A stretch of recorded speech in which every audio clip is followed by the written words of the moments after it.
We were off to Nha Trang, a lively coastal city along Vietnam's south-central coast, known for its long, sandy beaches and beautiful bay dotted with islands.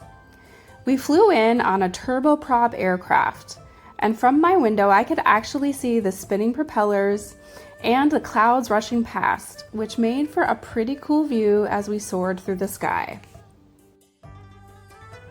Our hotel was centrally located, and despite a few minor issues, it worked just fine. But the large picture window looking straight into the bathroom, that is a design decision that raises a few questions. Thankfully, the balcony made up for it with a lovely view overlooking the beach.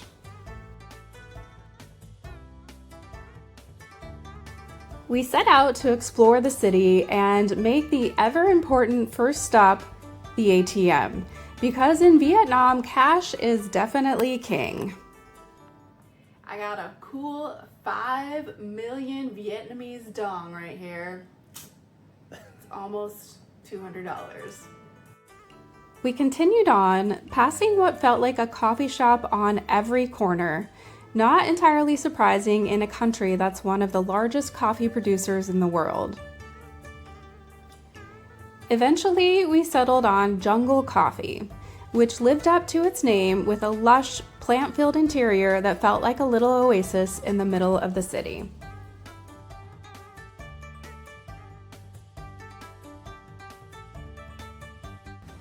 Apparently, Vietnam is known for some specialty coffees.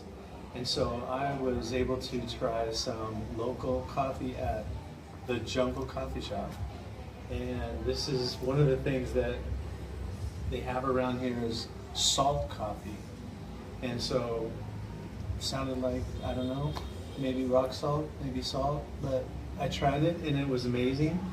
And I really want to get it again tomorrow when we come back, because we're coming back. But Margo's going to make me try something different. So tomorrow it's going to be egg coffee or egg white coffee, maybe. I don't know. We'll try it tomorrow and check back. But the salt coffee in Vietnam, thumbs up, really good. Gonna have some more. We awoke the next morning to the very loud and enthusiastic sounds of a team-building event happening on the beach below our balcony, complete with a very motivated speaker, music, dancing, and hundreds of people moving in coordinated routines that were mesmerizing to watch.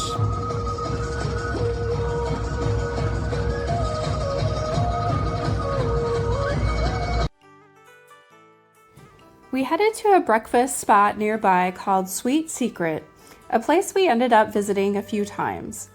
It wasn't exactly local cuisine, but after Troy's recent food poisoning, adventurous eating was temporarily off the menu. The food was great though, and I especially love the bright purple butterfly tea. The bathroom signs were also pretty entertaining, including the one that wasn't in English, but still got its message across loud and clear. Our next stop was Long Son Pagoda, one of Nha Trang's most important and beautifully ornate Buddhist temples, first built in the late 1800s. After admiring the colorful dragon mosaics and detailed carvings around the main pagoda, the climb up the hill awaited. About 150 steps later, the enormous white Buddha statue appears. It sits nearly 80 feet tall and can be seen from all over the city. The lotus-shaped base houses a small temple inside, and at the top there are sweeping views across Nha Trang and the coastline. The last stop was at the large reclining Buddha, representing the Buddha entering nirvana. So for the very first time, I got denied entry into a temple. I was hoping to go with Margo up to see the big white Buddha and the cool old temple, but my shorts are too short. And as you can see, they come just right to my knee. But this time they said no. Any other time, I've always gotten in with these kind of shorts, nothing shorter than this. But not today, they're pretty strict here.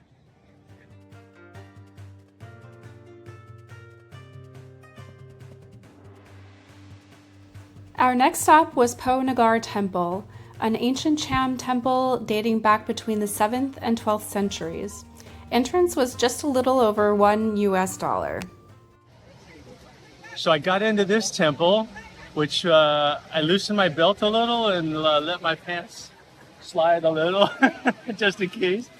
But yeah, it was okay. And now we're going to check out this ancient temple. It's kind of cool looking. The temple was built to honor the goddess Yan Po Nagar and features several well-preserved brick towers with intricate carvings and bas-reliefs. The grounds have beautiful views of the Kai River nearby.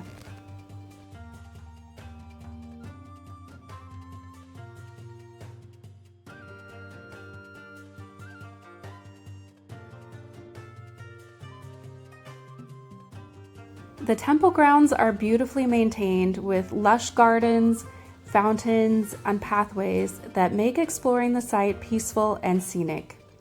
One of the highlights is an elephant statue representing Ganesha, the Hindu god of wisdom.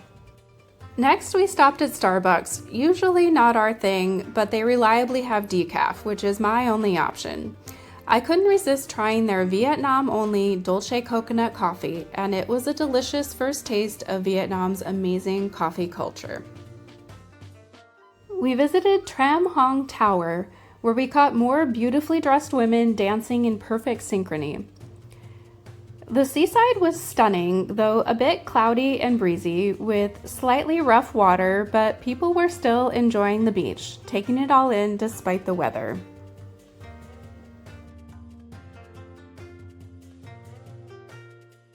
We took a stroll through the night market, which was just getting started in the late afternoon.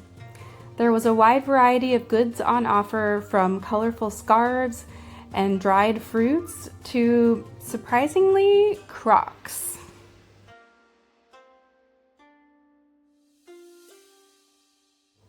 Later, we stopped at Cham, expecting just ice cream, but ended up enjoying a full avocado dessert experience instead.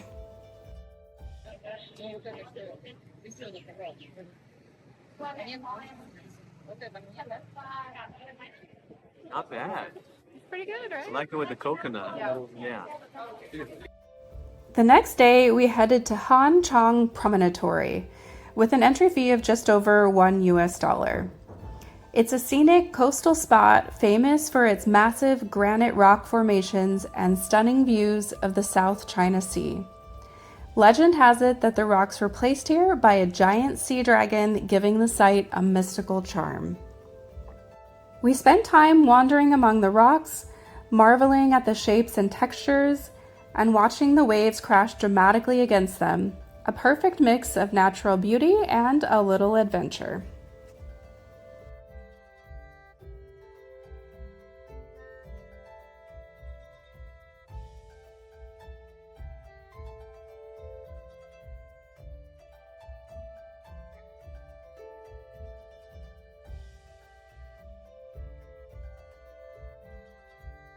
We headed back to our hotel, which boasts a rooftop pool on the 40th floor. There's an extra charge of about $8 per person to use it, and we were told it was quite crowded this day, so we opted for the free pool on the 6th floor instead. Even there, the views were still pretty amazing. The day was a bit cloudy and breezy, so Troy braved the chilly waters for a quick dip, but I opted to relax on the lounger, taking in the cool perspective, looking up through the inner courtyard all the way to the top of the 40 stories.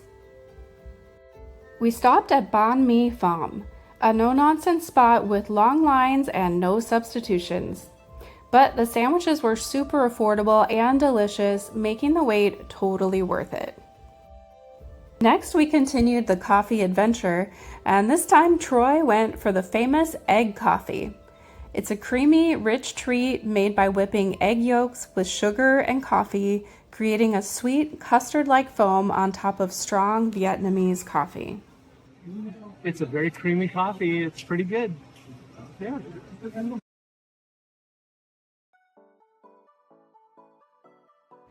We headed to Vinh Pearl Island and made our way to the cable car.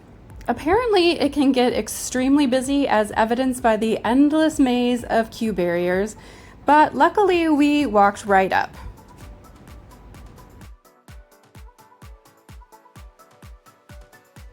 The ride itself is pretty impressive.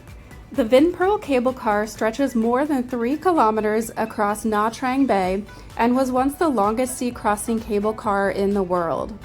The views over the water and islands were incredible.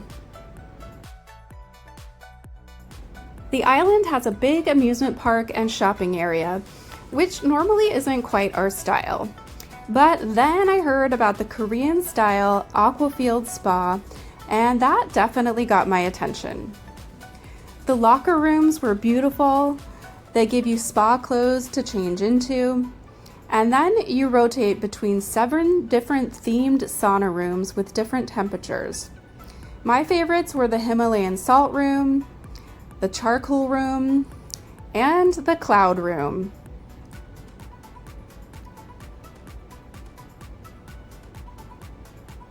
The most unique and Troy's favorite was the snow and ice room, where you step into a freezing cold space with snow falling and the occasional snowball.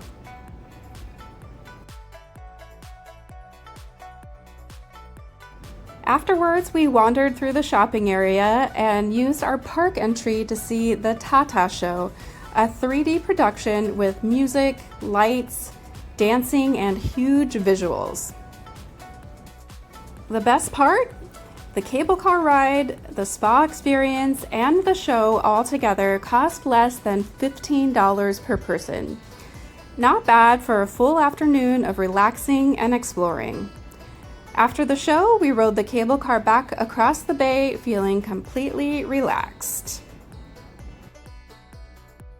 The next morning, we had breakfast at the Alpaca Cafe, a cute little spot with great food and an exciting surprise for me. They actually had decaf coffee.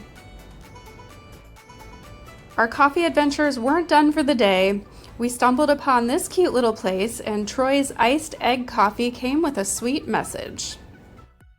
I tried the egg coffee again, and it was very good. A little better than the last time, but I still think the salted coffee is my favorite.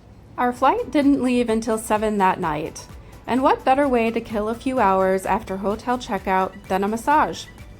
We headed to Rora Massage and were greeted with a welcome drink, a relaxing foot soak, and one of the best Thai massages we've ever had. To top it all off, they served us fresh fruit and shaved ice afterward, a perfect and refreshing way to wrap up our time in Nha Trang.